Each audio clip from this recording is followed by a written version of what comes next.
Gana é o segundo maior produtor de cacau do mundo, mas o país arrecada apenas cerca de 2% dos 100 bilhões de dólares da indústria. Os produtores de cacau exportam a maior parte dos grãos para a Europa e América do Norte, onde são transformados em chocolate. Estamos enviando cacau em estado bruto. E se você observar a cadeia de valor do cacau, o dinheiro é gerado no produto final. Enquanto empresas de chocolate faturam bilhões por ano, muitos produtores de cacau vivem na pobreza, ganhando apenas $2 por dia. E empreendedores ganeses como Michael têm lutado para abrir fábricas de chocolate em seu próprio país. Estamos tentando descolonizar o chocolate. Desta vez, estamos dizendo que isso pode ser feito aqui mesmo, em Gana. O governo está financiando esforços para desenvolver uma indústria nacional. Mas será que os empreendedores de Gana vão conseguir lucrar mais? Visitamos uma fazenda de cacau e uma fábrica para descobrir. Gana, junto com a Costa do Marfim, cultiva mais de 60% de cacau do mundo. Os países vendem grandes marcas de chocolate, como Hershey's, Mars e Nestlé, que processam os grãos no exterior, principalmente na Europa e América do Norte. Meu nome é Joseph Bata. Cultivo cacau há 18 anos. Joseph cultiva 11 acres de cacau. E não é fácil. Os agricultores enfrentam condições climáticas extremas, doenças nas plantas e solos desgastados. Todo o mês de outubro, ele e a sua família começam a colher as vagens amarelas. Leva apenas 4 dias. Ao cortar a vagem, eu corto não perto da árvore, porque isso pode danificá-la. Mas sim, corto o caule em direção à vagem para que a árvore não seja danificada. Sinceramente, devido à necessidade de nos abaixarmos e levantarmos o tempo todo nesse trabalho, sentimos muitas dores no corpo. Joseph coleta as vagens e leva para o local de abertura do cacau. Aqui os trabalhadores abrem os grãos e os retiram manualmente. Joseph usa as vagens restantes como composto sob as árvores. Quando isso estiver pronto, fermentamos os grãos usando folhas de bananeira, e depois os cobrimos bem. Joseph então seca as sementes por mais uma semana. No total, ele embala 75 sacos de sementes por ano. Sua renda é de cerca de $27 por dia.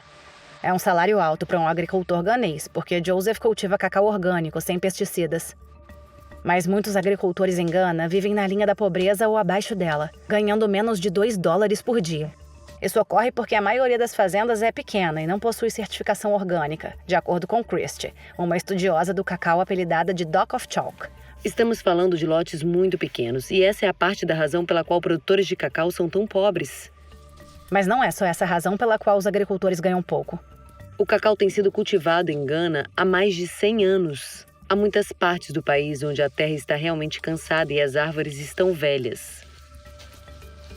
Nos séculos XV e XVI, Portugal e Espanha monopolizaram o cacau, controlando a produção e o comércio de suas colônias na América Latina e no Golfo da Guiné.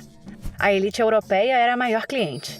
A colheita chegou ao que hoje é Gana em 1876. Na mesma época, os britânicos declararam a região sul uma colônia e começaram a invadir o norte. Os moradores possuíam e administravam as pequenas fazendas, mas a matéria-prima era toda exportada para a Europa. Muito do que conhecemos hoje como chocolate contemporâneo surgiu dessa relação comercial entre Gana e a Grã-Bretanha, incluindo o próprio sabor do chocolate. Embora Gana tenha conquistado sua independência em 1957, seu comércio de cacau com a Europa existe até hoje, e isso mantém os agricultores na linha da pobreza há gerações. Para ajudar a aumentar os salários, Gana e sua vizinha Costa do Marfim se uniram em 2019. Os dois maiores países produtores de cacau do mundo. Então, quando eles se unem em algo, todo mundo tem que prestar atenção. Introduziram um sistema de preço fixo que estabeleceu um preço mínimo para o cacau. Em 2020, Gana estabeleceu o preço mínimo em $2.600 a tonelada métrica. Isso incluía um prêmio de $400 adicionado a cada tonelada de cacau. E esse valor vai diretamente para os agricultores. O prêmio é chamado de Diferencial de Renda Vitalícia, ou LID. Ele foi pioneiro na indústria do chocolate e significou que os agricultores lucraram 30% mais que no ano anterior. No início, grandes empresas concordaram em pagar o LID. Você não pode comprar cacau ganês e marfinense. Então os grandes compradores não tiveram escolha. A margem de lucro do L&D pode parecer alta, mas os milhões arrecadados para combater a pobreza são uma fração das vendas dos grandes fabricantes. Mas logo após seu lançamento, surgiram relatos acusando a Hershey's de comprar cacau sem pagar o prêmio. É difícil perceber que essas empresas que têm recursos podem não querer acatar esse apelo simples. Em um e-mail ao Business Insider, a empresa disse que a Hershey's apoia e está participando integralmente do diferencial de renda digna. Quando as corporações pagam, o L&D ajuda os agricultores. Isso nos ajuda muito. E isso está estimulando os fazendeiros a aumentarem sua produção. No ano passado, conseguimos atingir um recorde de 1,2 milhões de toneladas de grãos de cacau. Depois que os agricultores secam os grãos, eles são ensacados. Cerca de 70% dos grãos são enviados para o exterior. Gana processa apenas 30% dos seus grãos de cacau internamente. Mas em 2020, em uma entrevista coletiva na Suíça, o presidente anunciou que queria mudar isso. Pretendemos processar cada vez mais cacau em nosso país com o objetivo de produzir mais chocolate nós mesmos. E ele disse isso diante dos principais ministros do comércio da Suíça, um dos maiores clientes de Gana. Essa declaração na Suíça causou muita controvérsia, devo dizer. Ela mencionou claramente nossas intenções de nos esforçar para também agregar valor em Gana. Para apoiar o processamento de cacau em Gana, o governo criou uma zona franca fora de Accra. Qualquer fábrica que opere lá recebe uma redução de impostos. Lloyd Ashley administra a Nitch Cocoa Industry na Zona Franca. Em uma região de Zona Franca, você ganha 10 anos de isenção de impostos sobre peças e equipamentos importados. Então isso lhe dá a oportunidade de também aumentar a capacidade. Nitch se tornou o segundo maior fabricante de cacau de Gana. A empresa diz que processa 10% do cacau do país, e a Nitch processa 2 toneladas por hora.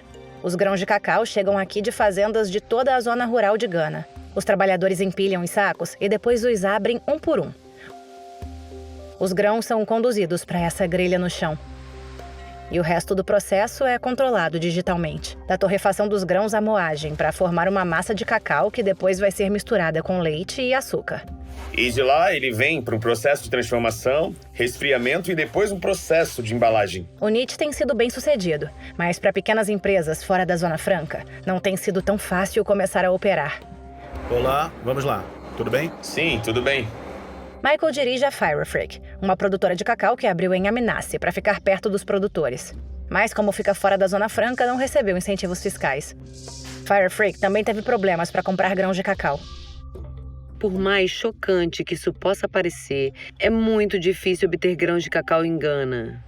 Outro obstáculo que impede a indústria de chocolate de Gana de decolar? Bem, é muito difícil fazer chocolates em Gana. Para começar, não há indústria de laticínios. Qualquer pessoa que produza chocolate em Gana está definitivamente importando grandes volumes de leite da Europa ou de outros continentes. Os fabricantes de chocolate também precisam importar açúcar, principalmente do Brasil. E, finalmente, Gana é muito quente. O chocolate, por natureza, é muito sensível à temperatura.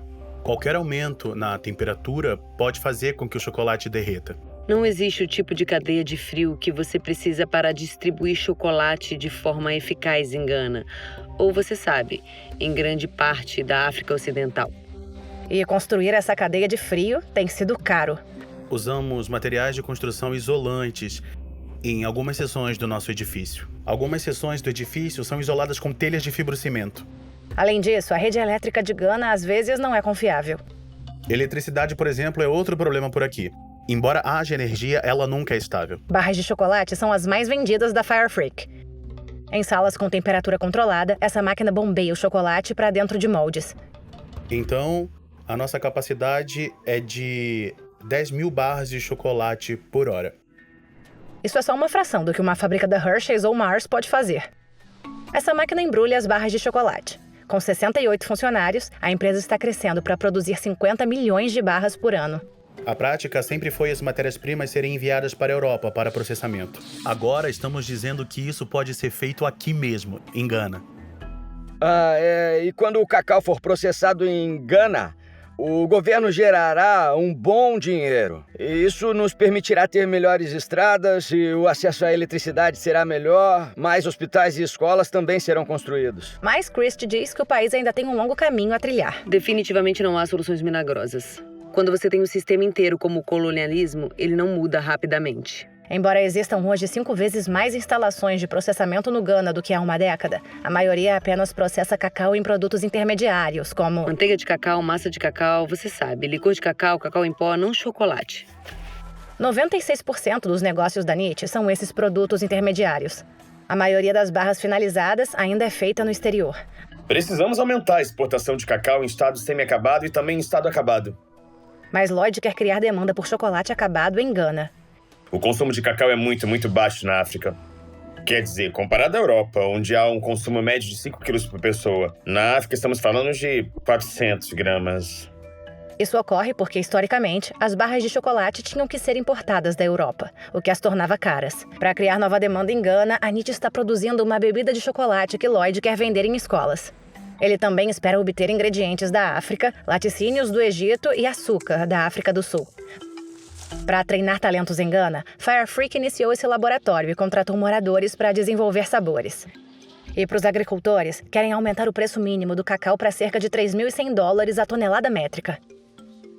E eles querem que as grandes empresas de chocolate paguem mais. Quase todos os grandes produtores têm programas criados para tirar os agricultores da pobreza. Mas, segundo estimativas, 73% a 90% dos produtores de cacau de Gana e da Costa do Marfim ainda estão abaixo dos padrões de renda mínima. Se você é o CEO dessas grandes empresas, é a hora de dar uma olhada nisso você mesmo.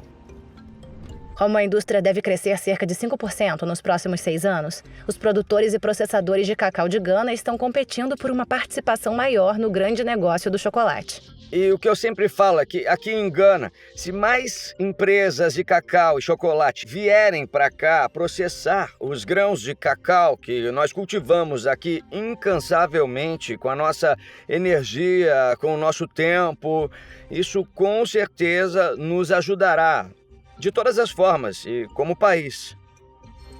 Também podemos ter permissão para agregar valor? Isso mudará a vida das pessoas que desempenham papéis reais no cultivo do cacau.